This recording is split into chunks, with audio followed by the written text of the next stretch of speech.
안녕하세요. 보이는 라디오 김동현입니다의 진행을 맡게 된 송문희입니다. 여러분들이 궁금해하실 것 같은 후보의 근황, 또 시민 마이크 같은 신선한 코너를 통해서 이야기 나누는 자리를 마련해 보고자 합니다. 그럼 지금부터 김동현 후보 모시고 이야기 나누어 보도록 하겠습니다. 네, 김동현 후보님 안녕하세요. 네, 안녕하십니까. 반갑습니다. 지난 한 주, 두 주 동안 후보님의 근황에 대해서 여쭤볼게요. 네네. 그동안 어떤 행보가 있으셨는지, 인상 깊은 행사가 있으셨는지 말씀 좀 해주십시오. 지난 2주여 동안에 저희가 생각하는 대한민국의 미래를 위한 컨텐츠와 관련된 행보들을 했습니다. 예를 들면 청년 창업가들을 만났고요. 또 타다 다큐멘터리 영화 관람하면서 우리 많은 벤처기업분들 만났고요. 또 북한 탈북 주민도 만났습니다. 어제는 채식주의자인 비건 유튜버분과 채식을 점심하면서 이런저런 얘기도 나눴고요. 또 그 훨씬 전에는 기후변화와 관련된 일정을 소화도 했고요. 또 추석 즈음에서는 재래시장에서 우리 민생을 돌아보기 위한 그런 행보를 하는 등 여러 가지 행보를 했습니다. 사실 우리 대선 후보 중에 어떤 이런 기후변화, 우리의 문제일 수도 있고 바로 다가오는 미래 세대에게 정말 중요한 생존의 문제일 수 있는데 이런 얘기를 진지하게 하는 후보가 없습니다. 그래서 우리 후보님이 이런 부분에 대해서 관심이 참 많다. 이런 논의는 앞으로도 좀 더 했으면 좋겠습니다. 다음 코너가 있습니다. 바로 송문희의 뉴스픽입니다. 시사, 사회, 온라인 이 뜨거운 주제를 한번 살펴보는 건데요. 시민들의 생각, 또 우리 김동현 후보의 생각이 어떤지 한번 들어보는 시간을 가지도록 하겠습니다.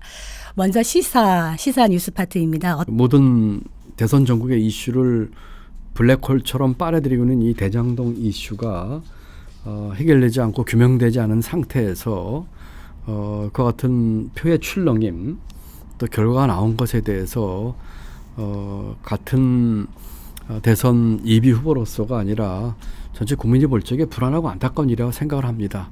제가 늘 주장한 것처럼 가장 빠른 시간 내에 이것은 실체 규명이 돼서 우리 대선 국면에서 빨리 이 불투명에 거쳐져야 된다고 생각을 합니다. 두 번째는 사회 뉴스 파트인데요. 사실 많은 고민을 하고 골랐습니다. 너무 가슴 아프고 화나는 주제입니다.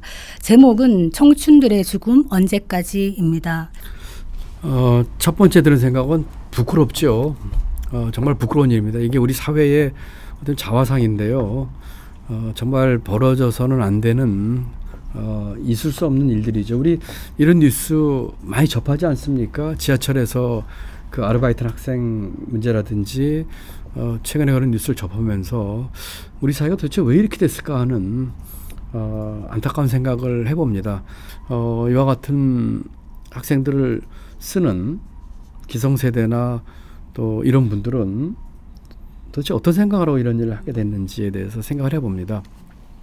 정말 안타까운 일이고 이런 일이 벌어지면 이런 일이 재발해서는 안 된다고 말들은 많이 하는데 금방 또 잊혀져 버려요. 여러 가지 구조적인 문제를 우리가 해결해야 될 것 같습니다. 정말 기성세대가 부끄럽고 미안하고 미안한 일입니다. 현장 실습 같은 경우에는 이거 장기적인 대책을 세울 수밖에 없다. 왜냐하면 이런 특성화하고 학생들이 현장 실습 명목으로 실제로는 굉장히 질 낮은 일자리에 저임금으로 착취당하고 있다라는 현실이기 때문에 이 부분을 어떻게 보완할 것인가를 사실 정치권에서 모색해야 된다. 네, 그렇습니다. 맞습니다. 예. 자, 송문희 뉴스픽 마지막 파트인데요. 이거는 아마 조금 재미있을 수도 있겠습니다. 요새 뜨거운 온라인 이슈입니다. 보신 분들 많으실 겁니다. 오징어 게임인데요. 거기 참 네. 재밌는 얘기 드릴까요? 네.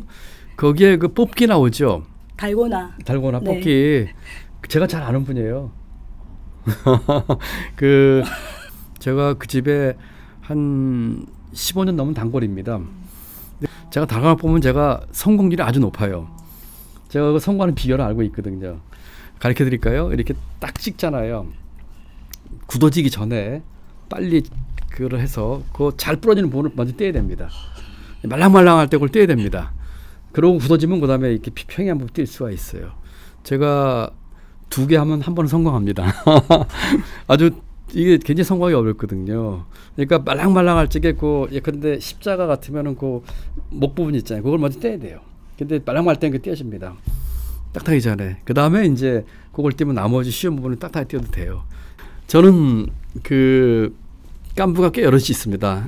뭐 깐부가 많을 수는 없겠죠. 그렇지만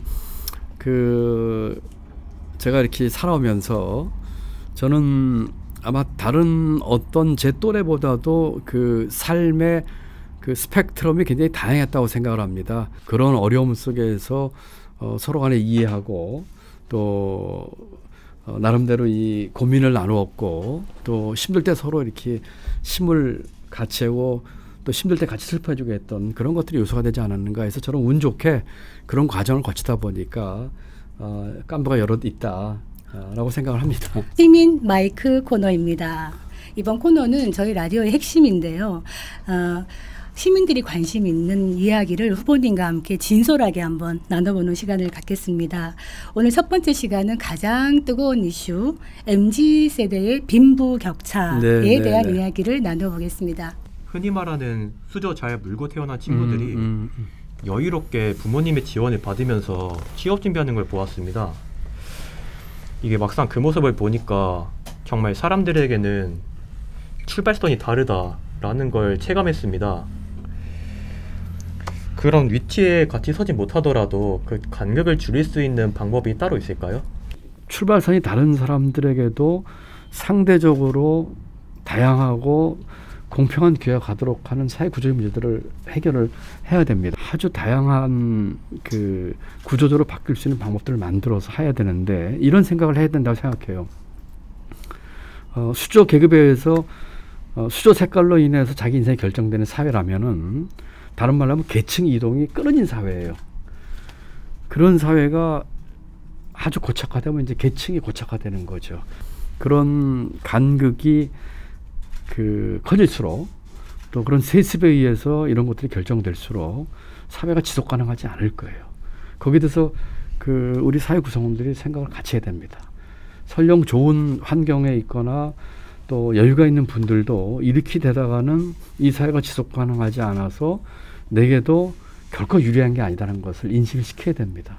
제 꿈을 쫓았을 뿐인데 뭔가 사회가 자꾸 전 중산층이라 생각하는데 자꾸 빈 쪽으로 몰고 있다는 벼락거지? 생각이 벼락거지로 몰고 있다는 그래서 이게 꿈을 쫓는 게 뭐가 잘못되었던 건가 아니면 나도 그냥 빨리 집을 샀어야 되는 건가 라는 생각을 좀 하게 되더라고요. 사실 그때 지금 이 부동산이 난리죠. 그리고 많은 후보들이 이 부동산 대책을 쏟아내고 있어요. 주택 가격을 잡는 방안을 쏟아내는데 제가 보기에는 대부분이 혹세무민하는 거짓 공약이라고 생각을 합니다. 100만 원, 200만 원을 공급하겠다, 하겠다 얘기를 하는데 누가 대통령이 돼도 자기 임기 내 달성할 수 없는 목표들이에요. 그리고 저는 그렇게 생각합니다. 이 공급에 있어서 몇 가지 우리가 근기를 깨야 되는데 첫 번째는 집질 땅 많습니다. 두 번째는 빨리 질 수 있어요.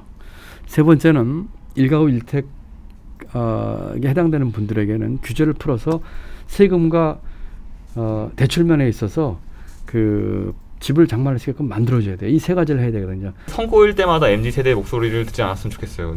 지속적으로 맞아요. 좀 들었으면 좋겠고 맞아요.